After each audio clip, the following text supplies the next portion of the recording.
Assalamualaikum warahmatullahi wabarakatuh. Pemirsa, subscriber Dongeng Nusantara dimanapun saja Anda berada.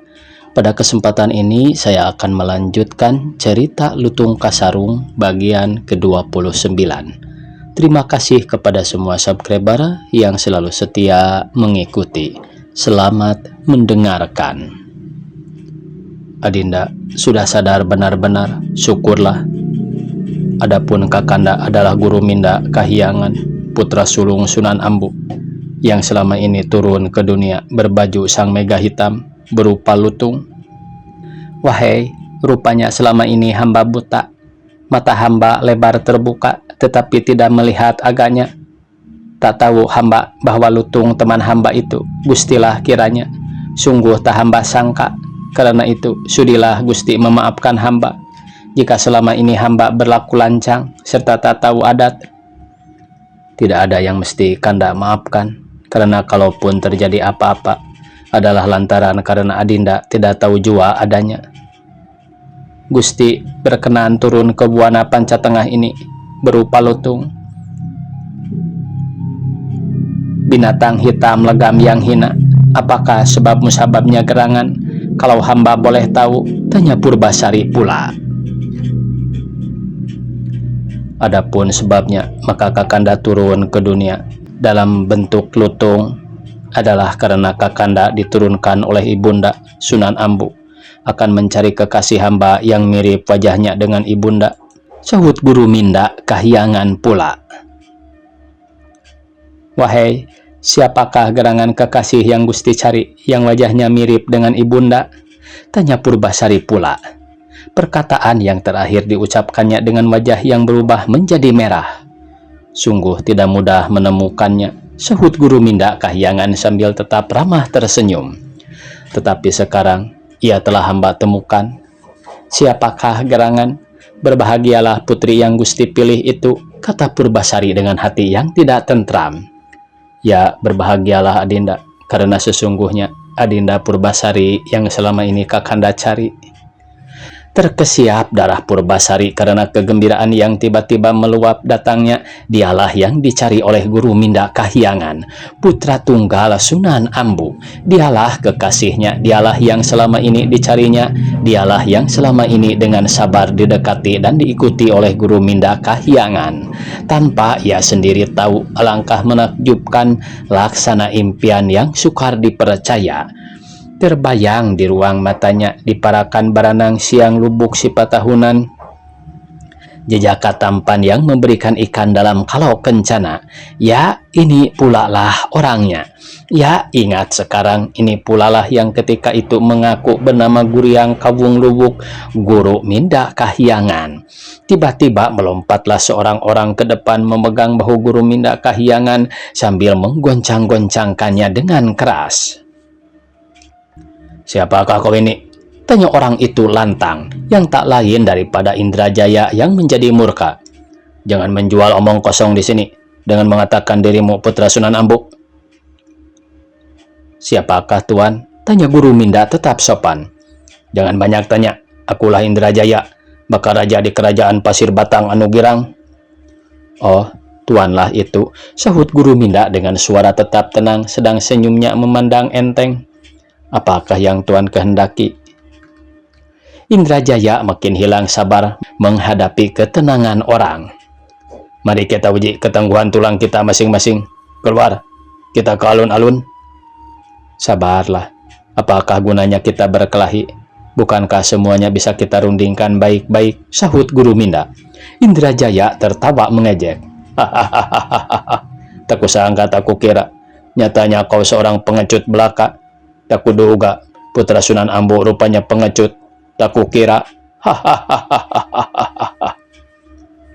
Guru Minda masih berkata dengan sabar. Bukan hamba takut berkelahi, tetapi kalau soal masih bisa kita bicarakan baik-baik, mengapakah kita tidak berunding? Jangan banyak bicara pula. Jika kau takut, pergilah dari sini secepatnya. Jangan merusakkan pemandangan mataku dengan pengecut tak berharga. Sambil berkata demikian, Indrajaya merenggutkan bahu Guru Minda, hendak disentak supaya tubuhnya jatuh terbanting. Tapi daripada Guru Minda terguling, malah tubuhnya sendiri yang hendak terjerunuk. Yang dipegangnya seperti batu berlumut licin laksana beluat. Dan jangankan bergeming, tubuh itu laksana berakar ke dalam bumi, tertanam dalam sekali. Mengetahui tenaga musuhnya demikian besar, timbullah takut Indrajaya. Tetapi untuk mengalah berterang-terang ia malu. Maka amarahnya juga yang diumbarnya, kata-kata keji berhamburan dari mulutnya. Sabarlah Kanda Indrajaya, Guru Minda berkata menyabarkannya. Tetapi mana Indrajaya mau mendengar nasihat itu, tinjunya segera melayang mengarah kepada wajah Guru Minda. Tetapi pukulan itu seperti mengenai dinding batu. Guru Minda tak bergeming, pukulan seolah tak terasa olehnya. Indrajaya makin penasaran, sekali dan sekali lagi Guru Minda dipukulnya. Bertubi-tubi pukulan mencecar, tetapi yang dipukul tidak mengaduh, tidak mengelak. Ia diam saja dipukul, seolah-olah semuanya hanya tiupan angin belaka. Karena pukulan tak memberi hasil, maka Indrajaya melugas duhung yang tersandang di pinggang samping. Duhung yang indah buatannya itu nampak tajam dan ampuh, tetapi terhadap kulit Guru Minda percuma saja tidak mau mempan. Berulang-ulang dan berulang-ulang dan berulang-ulang ditusukkan gencar kepada tubuh, namun Guru Minda tidak juga terluka, jangankan mengaduh atau mengerang. Sabarlah Kakanda Indrajaya, katanya berulang kali. Tapi daripada menjadi sabar, Indrajaya malah makin murka.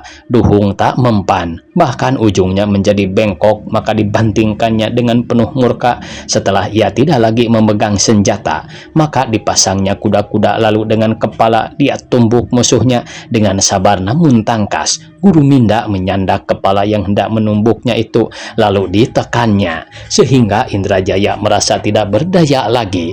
Ia merasa seakan-akan ditekan oleh tenaga yang maha besar. Tak mampu ia bergerak, tak mampu ia berkutik. Makin lama makin rendah juga ia ditekan, dan kalau terus-terusan juga ditekan, mungkin akan melesak ke dalam lantai bala irung. Saking besarnya tenaga yang menekan, kaku linu tulang sendinya. Tak tertahankan lagi, tak tertahankan.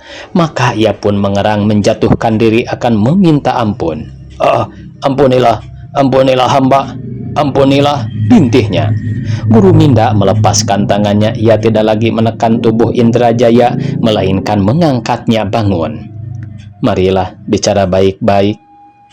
Orang-orang dalam bala irung menyaksikan betapa Guru Minda mengalahkan Indrajaya dengan mudah, maka mereka pun kagum, serta takutlah hatinya akan Guru Minda Kahyangan. Tuan-tuan sekalian, kata Guru Minda kemudian kepada para pejabat negara yang hadir di bala irung itu, para tetua dan para pejabat negara semuanya. Lalu orang-orang pun menghaturkan sembah kepada Guru Minda. Setelah selesai orang-orang menghaturkan sembah, Guru Minda Kahyangan melanjutkan perkataannya pula. Tuan-tuan sekalian, adapun sebabnya, maka kami diturunkan oleh Ibunda Sunan Ambu ke Buana Pancatengah, bukanlah semata-mata lantaran mencari kekasih kami, yang ternyata adalah ahli waris tahta kerajaan Pasir Batang anu girang adanya, melainkan juga adalah karena menurut Ibunda Sunan Ambu, kami mesti menolong keadilan yang hendak diinjak-injak oleh keserakahan dan kesewenang-wenangan. Telah kami saksikan sendiri betapa Putri Sulung Nyi Mas Purbararang telah berbuat menurutkan nafsunya, bertindak sewenang-wenang sesuka hatinya terhadap adik kandungnya sendiri, Nyi Mas Purbasari Ayuwangi. Dan tuan-tuan pun sudah menyaksikan betapa liciknya Putri Sulung dalam usahanya untuk melenyapkan ahli waris tahta kerajaan yang sah. Ia hendak mengangkangi tahta itu sendiri. Ia tidak puas hanya dengan menjadi wali. Ia hendak terus memegang tampuk. Sifat-sifat buruk orang serakah itulah yang mesti kami perangi dan kalahkan. Kami mesti membela keadilan dan kebenaran terhadap ketidakadilan dan kejahatan. Kami mesti mengembalikan ketentraman dan kesejahteraan kerajaan Pasir Batang dan Buana Pancatengah umumnya. Kami mesti mengembalikan kedamaian di antara manusia. Kakanda Indrajaya sudah minta ampun dari kesalahannya. Baiklah, hal itu kami ampuni. Tetapi jangan hendaknya kelak tetap bertingkah pongah dan sombong, merasa diri paling hebat dan gagah, karena sesungguhnya tidak ada manusia yang lebih tinggi dari manusia lain. Dan karena adalah haknya, maka patutlah jika tahta kerajaan Pasir Batang Anu Girang ini diserahkan kepada ahli warisnya yang sah, yakni Nyi Mas Purbasari Ayuwangi. Ia kini bukan kanak-kanak lagi, ia kini sudah menjadi dewasa. Ia menjadi dewasa lebih cepat dari semestinya, karena penderitaan dan kesengsaraan yang dialaminya. Setelah Guru Minda selesai berkata-kata, sejenak sepi hening bala irung. Orang-orang semuanya mendengarkan serta menyimakkan perkataan Guru Minda baik-baik. Tak seorang pun berani memotong, maka setelah ia habis bercakap, orang-orang pun masih juga belum ada yang berani angkat bicara. Baru setelah beberapa jenak lengang terdengar Purbasari berkata dengan suaranya yang halus, "Ampun Gusti hamba mohonkan, sembahnya kepada Guru Minda. Gusti menyerahkan tahta kerajaan Pasir Batang Anu Girang kepada hamba. Tetapi bagaimanakah gerangan dengan Kakanda Purbararang yang selama ini memangku tahta sebagai wali hamba?" Guru Minda tersenyum, kepalanya menggeleng lemah. Tak berani Kakanda menentukan sesuatu. Semuanya terserah kepada Adinda jua. Adindalah yang sekarang memegang hukum dan keadilan di negara Pasir Batang ini. Maka semuanya terserah kepada Adinda sendiri. Demi mendengar jawaban itu, Purbasari bangkit lalu mengarahkan mukanya ke arah Purbararang. "Kakanda Purbararang, karena selama menjadi wali, ternyata Kakanda sudah melakukan hal-hal yang tidak layak dilakukan seorang ratu. Maka tahta kerajaan Pasir Batang yang dipercayakan Ayahanda kepada Adinda, sekarang Adinda ambil kembali." Purbararang yang telah menyaksikan dengan mata kepalanya sendiri betapa sakti dan gagahnya Guru Minda Kahyangan menjadi patah semangat. Ia mati kutu tatkala melihat bahwa sekalipun Kakanda Indrajaya yang sangat dia bangga-banggakan tak mampu berbuat sesuatu apa terhadap Guru Minda, maka kuncuplah nyalinya, ia tak berani terus-terusan membangkang. "Dari dahulu pun Kanda hanyalah wali belaka," sahutnya dengan suara manis yang dimanis-maniskan. "Maka jika Adinda berkenan akan mengambilnya sekarang, dengan senang hati Kanda serahkan kembali." Purbasari menerima penyerahan itu dengan berkaca-kaca. Ia terharu, terkenang akan segala pengalamannya selama ini. Sejenak kerongkongannya menjadi tersumbat, tak juga ada suara yang mau keluar betapapun ia mencobanya. Baru setelah degup jantungnya kembali tenang dan kerongkongannya agak longgar, ia berkata, "Sungguh sedih hati Adinda jika mengenangkan penderitaan Adinda selama ini atas perbuatan Kakanda." Purbararang seolah-olah menyesal. "Tak lain yang Kanda minta, keluasan serta kelapangan hati Adinda jualah adanya." Purbasari menarik napas panjang. Ia sejenak memandang ke kejauhan, seakan-akan hendak mengumpulkan semangat. "Adinda mengerti, tetapi," katanya kemudian dengan suara perlahan, hampir-hampir tak terdengar, "tanpa penderitaan-penderitaan yang Kanda buat selama ini, tentu hamba juga belum menjadi dewasa.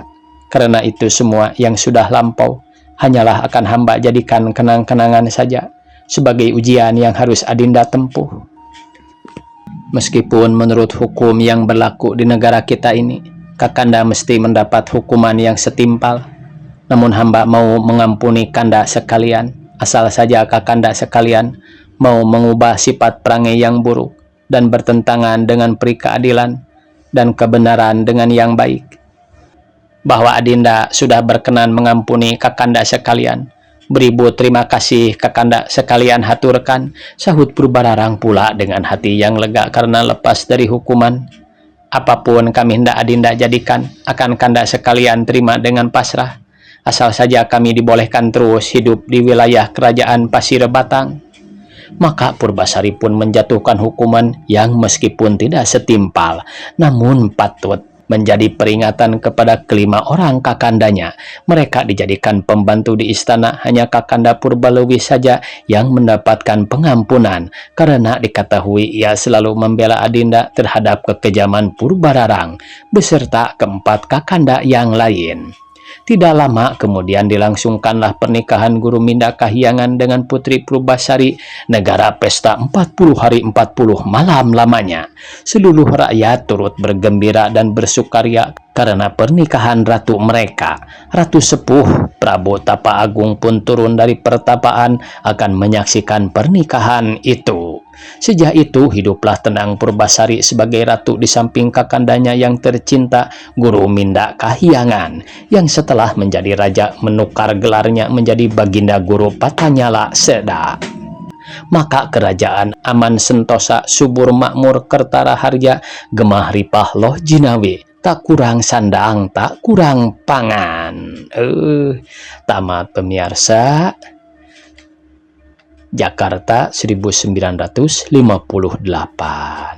Mudah-mudahan dari cerita Lutung Kasarung ini ada manfaatnya bagi kita semua.